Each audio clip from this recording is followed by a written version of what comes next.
అందరికీ నమస్తే. Welcome to food and garden.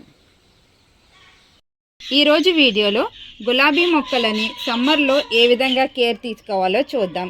గులాబీ మొక్కలకి కొన్ని జాగ్రత్తలు తీసుకుంటే రెయినీ సీజన్లోను వింటర్ సీజన్లోనే కాదండి, సమ్మర్లో కూడా మనం మొక్కల నుండి ఫ్లవర్స్ అయితే తీసుకోవచ్చు. గులాబీ మొక్కలు సీజన్లో మంచిగా పువ్వులు అయితే పూస్తాయి, తర్వాత చనిపోతున్నాయి అని చాలామంది కామెంట్స్లో అయితే అడుగుతున్నారండి. వారందరి కోసం ఈ వీడియో అయితే చేస్తున్నాను. అలా మొక్క చనిపోకుండా ఎన్ని సంవత్సరాలైనా గులాబీ మొక్క హెల్తీగా ఉండి మొక్క నిండా కూడా గుత్తులు గుత్తులుగా పువ్వులు పుయ్యాలి అంటే ఏం చేయాలో చూద్దాం. గులాబీ మొక్కలకి ప్రూనింగ్ అనేది మార్చి నెలలో అస్సలు చేయకూడదండి. ఫిబ్రవరి నెలలోనే మనం ప్రూనింగ్ అనేది చేయాలి. ఫిబ్రవరి నెలలో హార్డ్ ప్రూనింగ్ చేయడం వల్ల ఈ మొక్క చూడండి, మొక్క నిండా చూసారా ఎన్ని పువ్వులు వచ్చినాయో. ఈ గుత్తు చూడండి, ఒక్క గుత్తుకి ఎన్ని పువ్వులు వచ్చాయో. మనం హార్డ్ ప్రూనింగ్ అనేది ఫిబ్రవరి నెలలోనే చేయాలి. మార్చి ఏప్రిల్ మే ఈ 3 నెలలు కూడా మనం ఈ గులాబీ మొక్కకి హార్డ్ ప్రూనింగ్ అనేది చేయకూడదు. మళ్ళీ జూన్ నెలలో మనం హార్డ్ ప్రూనింగ్ అనేది చేసుకోవచ్చు. ఈ గులాబీ మొక్కలకి లైట్ ప్రూనింగ్ చేయాలండి. అంటే ఇలా వాడిపోయిన పువ్వుల్ని కట్ చేసుకోవాలి. అది కూడా మనం జస్ట్ ఈ ఫ్లవర్ ఉంది కదా దీని కింద వరకు అంతే, మరీ కిందకైతే కట్ చేయకూడదు.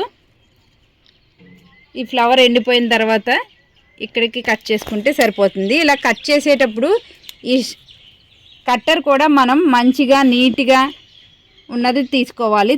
ఈ కట్టర్ని కూడా మనం స్టెరిలైజ్ చేసి తీసుకోవాలి. ఎందుకంటే ఇప్పుడు మనం ఇలా కట్ చేస్తున్నప్పుడు స్టెరిలైజ్ చేయలేదంటే ఇన్ఫెక్షన్ అనేది కొమ్మ ద్వారా వెళ్ళి మొక్క అనేది చనిపోతుంది. అందుకే నీట్గా మంచిగా ఉన్న కట్టర్ని మాత్రమే మనం యూజ్ చేయాలి. మనం ఇలా ఎండిపోయిన పువ్వులు కొమ్మలు తీసేయడం వలన మనకి సైడ్ నుంచి బ్రాంచెస్ అనేవి వచ్చి ఎక్కువ పువ్వులు వస్తాయన్నమాట. అలాగే ఇక్కడ చూడండి, ఇలా వాడిపోయిన ఇలా ఎల్లోగా అయిపోయిన ఆకులను కూడా మనం ఎప్పటికప్పుడు రిమూవ్ చేసేయాలి. ఇవన్నీ కూడా తీసేసి మనం కంపోస్ట్ బిన్లో వేయకూడదండి. ఇలాంటివి ఇలా కంపోస్ట్ బిన్లో వేసినా కూడా మనకి ఈ ఇన్ఫెక్షన్స్ అనేవి స్ప్రెడ్ అవుతాయి. అందుకని మనం దూరంగా బయట పారేయాలి. అలాగే దీనికి మార్చి నెలలో హార్డ్ ప్రూనింగ్ ఎందుకు చేయకూడదు అంటే, మనం హార్డ్ ప్రూనింగ్ చేసామంటే ఎండు కొమ్మ తెగులు వచ్చి మొత్తం మొక్క అంతా కూడా చనిపోతుంది. మనం హార్డ్ ప్రూనింగ్ మాత్రం మార్చి నెలలో అస్సలు చేయకూడదు. ఈ మొక్క చూసారా, దీనికి చక్కగా గుత్తులు గుత్తులుగా ఎన్ని పువ్వులు అయితే పూసాయో, ఒకే కొమ్మకి 5 పువ్వులు అయితే వచ్చాయి. అలాగే ఇక్కడ కొమ్మ ఉంది చూడండి, ఇవన్నీ కూడా వాడిపోయినాయి. వీటిని మనం ఇలాగే ఉంచకూడదండి, వీటిని ప్రూన్ చేసేయాలి. ఇలా ప్రూన్ చేసేసిన తర్వాత మనం ఈ కొమ్మకి పసుపు అనేది అంటించాలి. అప్పుడు ఎలాంటి ఫంగల్ ఇన్ఫెక్షన్స్ కూడా ఈ కొమ్మల ద్వారా మనకి మొక్కకి అయితే రాదు. చూసారా ఇక్కడ ఎండిపోతుంది. అలా ఎండిపోయిన వాటిని కూడా మనం కట్ చేసేయాలి.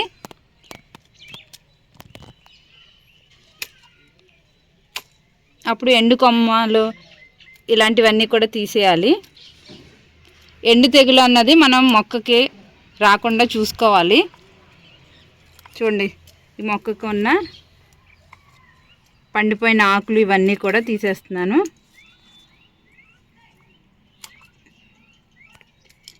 గులాబీ మొక్కలో మనకు ఇతర మొక్కలు ఏమీ ఉండకూడదండి. ఈ గులాబీ మొక్క అనేది హెవీ ఫీడర్. మనం ఏమన్నా ఫెర్టిలైజర్ ఇచ్చామంటే అది ఈ మొక్క ఒక్కటే తీసుకుంటుంది. వేరే మొక్కలు ఉన్నాయంటే ఇది షేర్ చేసుకోదండి, అప్పుడు మొక్క అనేది చనిపోతుంది. అందుకని ఇందులో ఉన్న పిచ్చి మొక్కలు ఇవన్నీ కూడా తీసేయాలి. తీసేసి మట్టిని చక్కగా గుల్ల చేసుకోవాలి.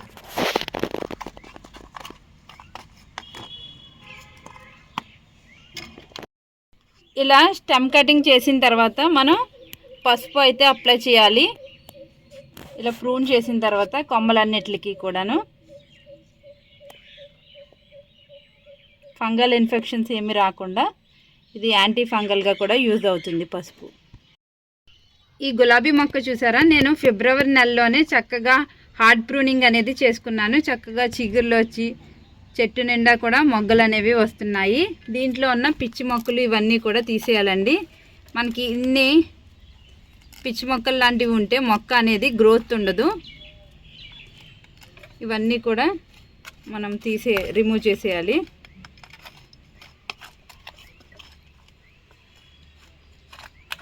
మనం ఎవ్రీ వీక్ కూడా మనం ఇలాగా మట్టిని చక్కగా గొల్ల చేసుకోవాలి.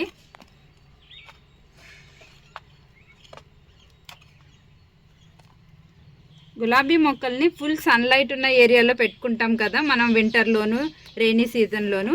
కానీ సమ్మర్లో మాత్రం అలాగా పెట్టుకోకుండా కొంచెం షేడెడ్గా ఉన్న ప్లేసెస్లో పెట్టుకుంటే గులాబీ మొక్కలు అనేవి చక్కగా పెరుగుతాయి. ఎక్కువ ఎండ తగిలినా కూడా ఈ మొక్కలు చనిపోతాయండి. అందుకని సమ్మర్లో కొంచెం షేడ్గా ఉన్న ప్లేస్లో పెట్టుకోవాలి. గులాబీ మొక్కకి అడుగున ఉన్న ఆకులన్నీ కూడా రిమూవ్ చేసేయాలండి.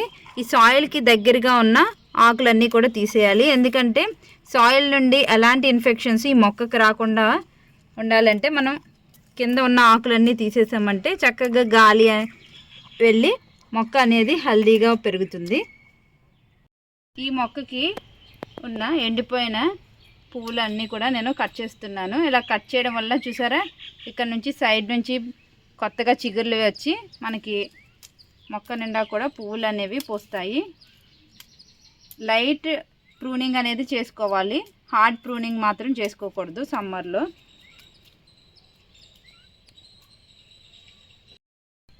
గులాబీ మొక్కలకి వాటర్ సమ్మర్లో 2 times చేయాలండి. మార్నింగ్ ఈవినింగ్ కూడా చేయాలి. ఎందుకంటే మనకి టాప్ సాయిల్ డ్రై అయిపోయిందంటే ఈ గులాబీ మొక్కలు త్వరగా వాడిపోతాయి, అలా వాడిపోయి చనిపోతాయండి.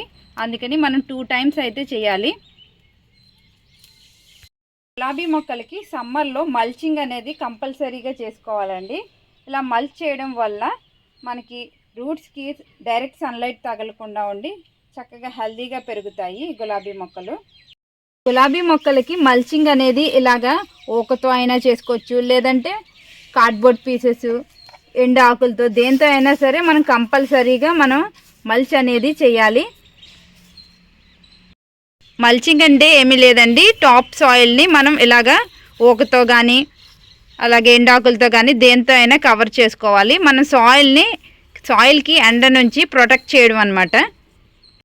చాలామంది దగ్గర ఎండాకులు అలాగే ఓక ఉండదు కదండి మల్చింగ్ చేసుకోవడానికి. అలాంటి వారు ఏం చేయాలంటే ఇలా బనానా తొక్కలు ఉంటాయి కదా, మనం ఇంట్లో వాడేసి బయట పారేస్తూ ఉంటాము. వాటిని కాస్త ఎండబెట్టేసామంటే ఈ విధంగా అయితే తయారవుతాయి. వీటిని కూడా మనం మల్చింగ్లా వేసుకోవచ్చు. ఇలా వేసుకోవడం వల్ల మనకి ఈ మొక్కకి మంచిగా ఎనర్జీ కూడా అందుతుంది, అలాగే మల్చిలా కూడా యూజ్ అవుతుంది. మీ దగ్గర ఇలా బనానా తొక్కలు లేవు అనుకుంటే మనకి ఎగ్ షెల్స్ అనేవి ఉంటాయి కదా ప్రతి ఒక్కరి ఇంట్లోనూ, వాటిల్ని జస్ట్ ఇలా క్రష్ చేసి కూడా మల్చిలా చేసుకోవచ్చు. ఇలా చేసుకుంటే మల్చింగ్ అనేది ఉంటుంది. నేను చెప్పిన ఈ జాగ్రత్తలన్నీ కూడా మీరు తీసుకున్నారంటే మీ గులాబీ మొక్కలు కూడా ఇలా గుత్తులు గుత్తులుగా అయితే పువ్వులు పోస్తాయండి. ఇదండి ఇవాల్టి వీడియో. ఈ వీడియో మీకు నచ్చింది అనుకుంటున్నాను. నచ్చినట్లయితే లైక్, షేర్ అండ్ సబ్స్క్రైబ్.